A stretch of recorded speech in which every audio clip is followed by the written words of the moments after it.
Okay, here we have a triad approach to playing reggae bass.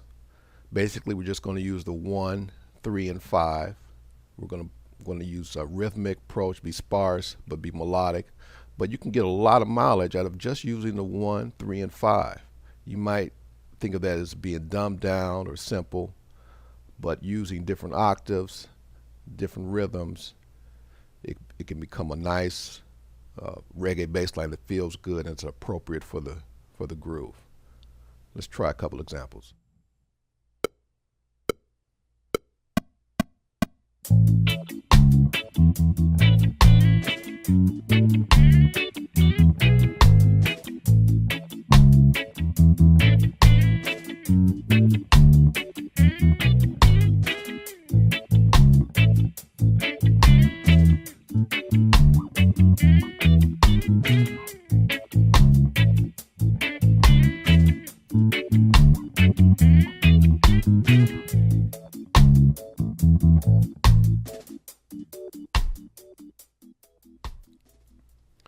Okay, this approach, like I said, is just using the triads, the simple 1, 3, and 5 of each chord.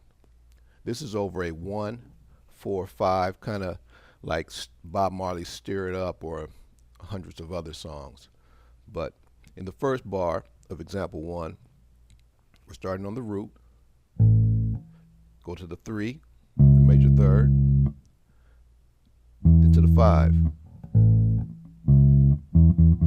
Back to the root. In the second bar, we're going to start with the major third of D, which makes it a little more melodic. When we do that, we're starting on the 3 instead of the 1. So, and we're playing that a little more muted instead of, makes it sing a little bit better. Okay, so we're starting off with the 3 to the 5 of D, then to the root. And then in the E chord, the last chord, it's going to be the root to the 5 to the 3. All 1, 3, 5s for that whole example there. In the second example, pretty much the same thing, just root, third, and fifth. Get a lot of mileage out of that. Okay, also in this one, you'll notice the use of different rhythms besides just straight quarter notes or eighth notes. We got some 16th note rhythms going on. In the first bar, that 16th note.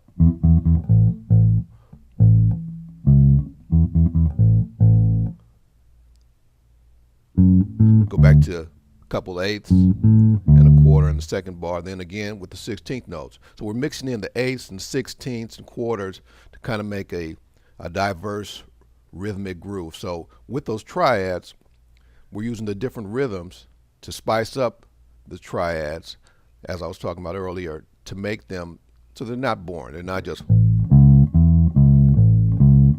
we're using different rhythms, different note lengths. Actually with the right hand also, I'm kind of, muting a little bit, either with the second finger or even with the left hand. So it's not.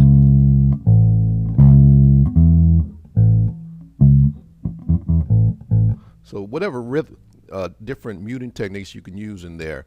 Like I say, I use some with the left hand where I mute with the strings that aren't playing, that aren't being used to finger other notes. With the right hand also, I'll sometimes play with the first finger and mute with the second one. But there's no hard and fast rules. However you can mute the note to get that sound out. Play it shorter.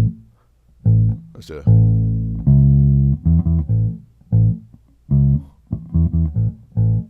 You can use your other fingers. Like I said, you can use a variety of different muting methods. In the second example, what we do is, the first thing, is we don't start on the downbeat on beat 1. It comes in on an upbeat.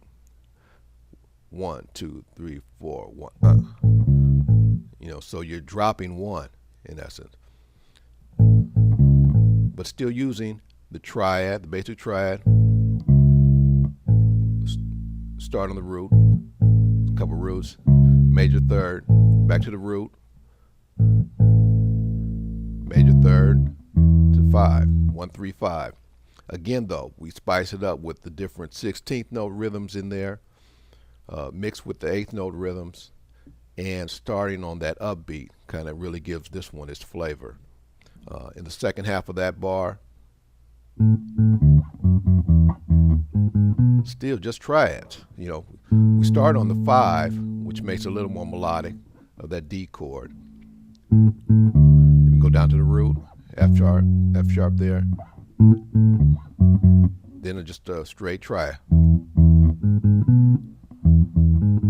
But like I said, what makes it cool and what makes it sing a little better and makes them a little more appropriate for the style is those rhythms that are mixed in. You know, the note lengths, not having it, you